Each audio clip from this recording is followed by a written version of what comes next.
What if your neighbors aren't just from another country, but another decade? This isn't science fiction. This is the story of an apartment building where each unit is trapped in a different year, and those who enter don't always return to their own time. In 2021, Rachel Meyer, a 25-year-old grad student, moved into Unit 3B of the Crescent Grove apartments. The rent was cheap, the landlord didn't ask questions, and the building had this eerie, beautiful charm. Old wallpaper, rusted elevators, a strange ticking noise at night. But what stood out most was her neighbor in 3A, an old woman who dressed like it was 1950, always wearing pearls, vinyl records playing through the wall, and talking about the war as if it just ended. Rachel assumed it was dementia until she visited Unit 3A one evening. No TV, no phone, no microwave, just rotary dial phones, a black and white portrait of President Truman, and a newspaper dated August 7th, 1953. Rachel thought it was a prank. But then she knocked on 3C, the guy next door who always wore futuristic glasses. Inside, the walls were lit by holographic lights, and a floating assistant greeted her. "Welcome, Rachel Meyer, year 2087.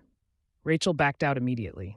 She ran to the lobby, panicked, but there was no one at the front desk, no cameras, just a dusty book titled The Tenets of Time with names listed next to years. 3A 1953, 3B 2021, 3C 2087.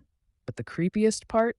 Her name had no exit date. The next morning, everything was off. Her phone had no signal. Emails she sent to her friends bounced back with recipient does not exist. When she stepped into the hallway, she saw Unit 2A's door was open. Inside, a man in World War I uniform writing a letter to his wife by candlelight. She tried running down the stairwell, but each floor took her to another year. 1917, 1974, 2036, even a burning 3021. She was spiraling through centuries, trapped inside a building that isn't a place, it's a timeline. They say the Crescent Grove building was built on a collapsed wormhole, a rift in time, sealed in concrete and brick. Some people check in and never leave. Others become lost versions of themselves, speaking languages that no longer exist or not yet invented. No one knows who the landlord is. And the rent? Well, it's always due, no matter what year you're in. So if you ever find an apartment with rent too good to be true, and a neighbor who still uses telegrams or floating drones, don't go inside. Because some buildings have elevators that don't just go up or down, they go forward and back.